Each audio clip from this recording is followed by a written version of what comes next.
Honey trap प्रकरणामध्ये सरकार आणि विरोधकांकडे मोठी माहिती. मागचं सत्तापालट हनी ट्रॅप प्रकरणातच झालं. वडेट्टीवारांचा मोठा दावा. शिंदेंचं सरकार नाशिकच्या सीडीमुळे आलं. वडेट्टीवारांचा मोठा दावा. ना हनी ना ट्रॅप, कुठेही अशी घटना नाही, पुरावे सुद्धा नाहीत किंवा तक्रारही नाही. नाना पटोलेंनी केलेले हनी ट्रॅपचे आरोप मुख्यमंत्री फडणवीसांनी फेटाळले.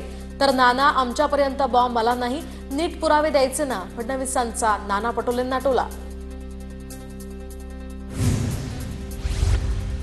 कुठे हनी पण नाही आणि ट्रॅप पण नाही. मुख्यमंत्र्यांच्या स्पष्टीकरणानंतर कुठेही शंकेला वाव नसावी. वडेट्टीवारांनी केलेल्या हनी ट्रॅपच्या दाव्यावर मंत्री छगन भुजबळ यांची प्रतिक्रिया. गृहराज्यमंत्री योगेश कदमांच्या आईंच्या नावे मुंबईमध्ये डान्स बार, तर अनिल परबांचा आरोप. शिवाय माझा याशी काही संबंध नाही. योगेश कदमांनी मात्र आरोप फेटाळले. सावली बारवरून आमची बदनामी केली जाते. पत्नीच्या नावावर असणारा सावली बार हा शेट्टी नावाच्या व्यक्तीला चालवण्यासाठी दिलाय. माझी बदनामी करण्यासाठी परबांचे आरोप. रामदास कदमांची प्रतिक्रिया. शाळा बंद करण्यापेक्षा मदरसे बंद करून टाका. मदरशांमध्ये दहशतवादी घडवण्याशिवाय काहीही होत नाही. राज ठाकरेंच्या हिंदी सक्ती केली तर शाळा बंद करू, या वक्तव्याला मंत्री नितेश राणेंचं प्रत्युत्तर. राज ठाकरेंनी नयाननगरमध्ये सभा घ्यावी. तिथे जाऊन तिथल्या लोकांना मराठी बोलायला लावा. मराठीसाठी गरीब हिंदूंना मारहाण होतीये. नितेश राणेंची राज ठाकरेंवर टीका. सत्यविजय भिसे, श्रीधर नाईक, रमेश गोवेकर हे सुद्धा हिंदूच होते की नव्हते? नितेश राणेंनी ते सांगावं. नितेश राणेंवर टीका करताना संदीप देशपांडेंचा सवाल. सिंधुदुर्गमध्ये जेवढे खून झाले ते कोण कन्नड होते का तामिळ होते की ख्रिश्चन होते? राणे कुटुंबियांनी जेवढी लोक मारली ती सर्व हिंदूच होती. मनसे नेते अविनाश जाधवांचाही नितेश राणेंवर हल्लाबोल. राज ठाकरे राजकीय कचराकुंडीत गेले आहेत. भाजप खासदार मनोज तिवारी यांची राज ठाकरेंवर टीका. राज ठाकरेंसोबत जो जाईल तो समाप्त होईल. राज ठाकरे मराठी संस्कृतीचा अनादर करतोय. मनोज तिवारींचा राज ठाकरेंवर हल्लाबोल. तर यांच्या गावात यांना कोण कुत्र विचारत नाही. राज ठाकरेंबद्दल बोलून गावात महत्व वाढवण्याचा प्रयत्न. अविनाश जाधवांचं तिवारींना प्रत्युत्तर. भाजपनं निशिकांत दुबेवर केस केली का? दुबे पटक पटक के मारेंगे बोलला. दुबे तुम मुंबई में आ जाओ, समंदर में डुबे डुबे कर मारेंगे. राज ठाकरेंचा हल्लाबोल. तर मी राज ठाकरेंना हिंदी शिकवली. निशिकांत दुबेनं राज ठाकरेंना पुन्हा डिवचलं. ट्विट करत दुबेचा राज ठाकरेंना खोचक टोला. निशिकांत दुबे सारख्या लोकांचा मेंदू गुडघ्यात. दुबेकडून राज ठाकरेंचा व्हिडिओ ट्विट झाल्यानंतर संदीप देशपांडेंची प्रतिक्रिया. गुजरातमधून बिहाऱ्यांना हाकलून दिलं तेव्हा दुबे कुठे लपून बसले होते? संदीप देशपांडेंचा सवाल. राज ठाकरेंविरोधात सुप्रीम कोर्टात याचिका. राज ठाकरेंविरोधात एफआयआर दाखल करण्याचे निर्देश देण्याची याचिकेत मागणी. घनश्याम दयालू उपाध्याय यांच्याकडून सुप्रीम कोर्टात ही याचिका दाखल. लोकसभेचं यश महाविकास आघाडीतल्या सगळ्या पक्षांच्या डोक्यात गेलंय. मी पण आल्यामुळेच विधानसभेत पराभव झाला. उद्धव ठाकरेंनी मुलाखतीमध्ये महाविकास आघाडीच्या नेत्यांचे कान टोचले. लोकसभेत यश मिळाल्यानंतर बॅलेट पेपरची मागणी होत नाही तर विरोधाभास कशासाठी? केशव उपाध्यायांचा उद्धव ठाकरेंना सवाल. दरम्यान मतदान बॅलेट पेपरवरच व्हायला पाहिजे अशी मागणी आजच्या सामनाच्या मुलाखतीतनं उद्धव ठाकरेंनी केली होती.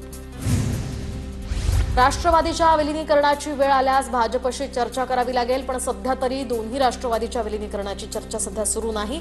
अजित पवारांच्या राष्ट्रवादीचे प्रदेशाध्यक्ष सुनील तटकरे यांची प्रतिक्रिया. मुख्यमंत्री धडधडीत खोटं बोलतायत. सोमनाथ सूर्यवंशी यांच्या कुटुंबियांचा आरोप. तर सोमनाथचा पोलिसांच्या मारहाणीत मृत्यू झाला. कुटुंबियांचा दावा. मुख्यमंत्री आरोपींना पाठीशी घालत असल्याचाही कुटुंबियांचा आरोप.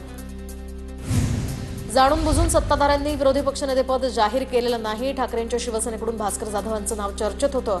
जाधवांची आक्रमकता पाहून विरोधी पक्षनेतेपद देण्यास टाळाटाळ. विरोधी पक्षनेतेपदावर विनायक राऊतांची राज्य सरकारवर टीका. नवी मुंबईमध्ये भाजप कार्यालयाची पाटी गुजराती भाषेत, पण मनसेच्या आक्रमक पवित्र्यानंतर काही तासातच मराठी पाटी बसवली. गुजरातमधील आमदार वीरेंद्र सिंग बहादूर सिंग जडेजा यांच्या कार्यालयावरील पाटीवरून निर्माण झाला होता वाद. उद्धव ठाकरेंचा मुस्लिम पदाधिकारी मराठीसाठी मैदानात. अंधेरीतील परप्रांतीय व्यापाऱ्यांना गुलाब आणि पुस्तक देऊन मराठी बोलण्याचं आवाहन. बोलता येत नाही त्यांच्यासाठी ठाकरेंच्या सेनेकडून थेट पुस्तकाचं वाटप. नोट घ्या, मतदान करा म्हणत 120 कोटी रुपये वाटले. ठाकरेंच्या शिवसेनेचे नेते विनायक राऊतांचा खासदार नारायण राणेंवर प्रहार. वर्धा जिल्ह्यातील पुलगाव या ठिकाणी कॉटन मिल आणि मांडवा इथल्या जागेवर उद्योग उभारावा, पालकमंत्री पंकज भोयर यांच्याकडे नागरिकांची मागणी, तर दोन्ही जागा शासन दरबारी जमा करण्याचा प्रस्ताव सादर करण्याच्या बावनकुळेंच्या सूचना.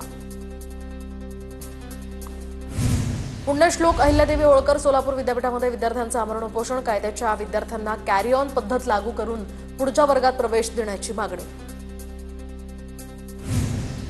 कोल्हापुरात शक्तीपीठ महामार्ग समर्थकांचा जिल्हाधिकारी कार्यालयाच्या दारात मोर्चा, शक्तीपीठ महामार्ग समर्थनार्थ शेतकऱ्यांकडून घोषणाबाजी, 7-12 उतारे घेऊन शेतकरी इथे दाखल. लातूरच्या शासकीय रुग्णालयामध्ये परिचारकांच्या संघटनेचं काम बंद आंदोलन, परिचारकांच्या विविध मागण्यांसाठी हे आंदोलन, तर आंदोलनाचा रुग्णसेवेवर परिणाम. आषाढी यात्रेदरम्यान नांदेड एसटी विभागाला 3,75,00,000 उत्पन्न, 6,39,000 किलोमीटरचा प्रवास, 1,90,000 वारकरी एसटी बसमधून प्रवास करत पोहोचले पंढरीत. इंदापूर नगर परिषद स्वच्छ सर्वेक्षण 2024 मध्ये देशात 5व्या तर राज्यात पहिल्या क्रमांकावर, कचरामुक्त 3 स्टार आणि ODF+ मानांकन, फटाके फोडत पेढे वाटून यावेळी आनंद व्यक्त.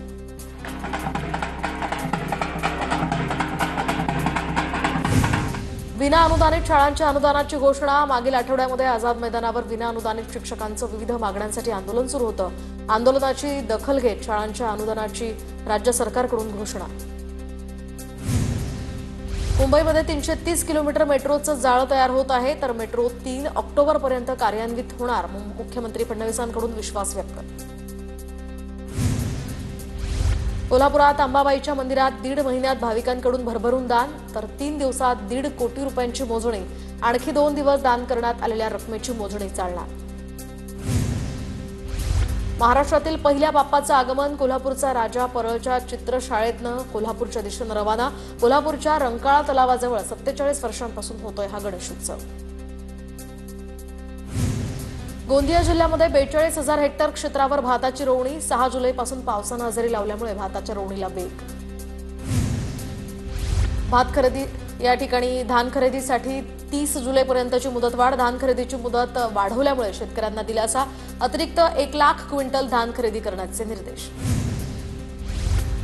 जालना जिल्ह्यामध्ये बोगस पीक विमा काढण्याचे प्रकार, पीक विमा अर्ज भरताना खोटी माहिती दिल्यास संबंधित अर्जदाराचा आधार क्रमांक ब्लॅकलिस्टमध्ये टाकण्यात येणार, गंभीर स्वरूपाचा गुन्हा दाखल करण्याचाही इशारा. जालना जिल्ह्यातील 10 मंडळांमध्ये मागील 2 दिवसात अतिवृष्टी, तर शेकडो हेक्टर क्षेत्रावरील पिकांचे यामुळे नुकसान, पंचनामे करून नुकसान भरपाई देण्याची शेतकऱ्यांची मागणी. जालन्याच्या टेंभुर्णीमधील शेतकरी गारपीट अनुदानाच्या प्रतीक्षेतच, फेब्रुवारी 2024 मध्ये गारपिटीमुळे शेतकऱ्यांचं नुकसान झालं होतं. गारपीट अनुदानाची मदत आता कधी मिळणार, शेतकऱ्यांचा सवाल.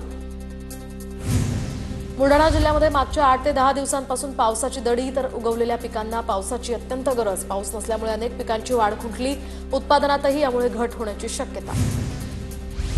लातूर जिल्ह्यामध्ये सोयाबीन पिकावर किडीचा प्रादुर्भाव, तर सोयाबीन पिकाची वाढ खुंटण्यास सुरुवात, शेतकऱ्यांना आर्थिक फटका बसण्याची सुद्धा शक्यता. नांदेड जिल्ह्यात मुगाच्या पिकावर येलो मोझॅक रोगाचा प्रादुर्भाव, तर उत्पादनामध्ये यामुळे घट होण्याची शक्यता, शेतकरी हतबल, थेट औषध नसल्यामुळे पांढऱ्या माशीचं नियंत्रण करणं शेतकऱ्यांना अवघड. वर्धा जिल्ह्यामध्ये कापूस उत्पादक महिलांसाठी पोषण प्रकल्पाची अंमलबजावणी, तर महिलांना परसबाग शेती, सेंद्रिय शेती या संदर्भात मार्गदर्शन. शासनाच्या योजनांचा लाभ घेण्यासाठी आता शासनाकडून फार्मर आयडी अनिवार्य, मात्र तांत्रिक अडचणींमुळे शेतकऱ्यांना फटका, वेगवेगळ्या गटातील जमीन असणाऱ्यांना शेतकऱ्यांचे फार्मर आयडी तयार होत नसल्याच्याही तक्रारी. नाशिकच्या देवळा तालुक्यातल्या खालप शिवारामध्ये शेतात विहिरीत पडला बिबट्या, वनविभागाच्या अधिकाऱ्यांनी या बिबट्याला सुरक्षितपणे विहिरीतनं बाहेर काढलं, बिबट्या सध्या पिंजऱ्यात कैद. वाशिम जिल्ह्यामध्ये अनेक शाळांमध्ये सीसीटीव्ही यंत्रणा कार्यान्वित नसल्याचं समोर, शाळेतील विद्यार्थ्यांच्या सुरक्षेवर यामुळे प्रश्नचिन्ह उपस्थित. परभणीमध्ये कर्कश आवाज करणाऱ्या बुलेट दुचाकींच्या सायलेन्सर्सवर पोलिसांची कारवाई, 40 सायलेन्सर जप्त करत केला दंड, परभणी वाहतूक शाखेची कारवाई. बीडमधील वाळू माफिया सूरज ढाकणेवर MPDA अंतर्गत कारवाई, बीड जिल्ह्यामध्ये 6 महिन्यात 15पेक्षा जास्त गुंडांवर MPDA अंतर्गत कारवाई. पुण्यातल्या मुळशी तालुक्यामध्ये अल्पवयीन मुलीवर अत्याचार करणाऱ्या आरोपीला दवाखान्यात जाऊन चोप, शिवसेना महिला आघाडी आक्रमक, केलेल्या कृत्यासंदर्भात विचारला जाब. रायगडच्या नागोठणेजवळ नदीमध्ये उडी मारून महिलेची आत्महत्या, महिलेचा मृतदेह धरमतर या खाडीमध्ये सापडला. ठाण्याच्या शहापूरमध्ये विवाहितेची आत्महत्या, विवाहितेवर शारीरिक आणि मानसिक छळ, मारहाण करून त्रास दिल्याचा आरोप. दरम्यान पतीसह तिघांना शहापूर पोलिसांनी ताब्यात घेतले. सिंहस्थ कुंभमेळ्याच्या पार्श्वभूमीवर रस्त्यांचा प्राधान्यक्रम निश्चित, तर विभागीय आयुक्तांकडे माहिती सादर. 195 किलोमीटर रस्त्यांसाठी 2000 कोटी रुपयांचा महानगरपालिकेचा आराखडा तयार.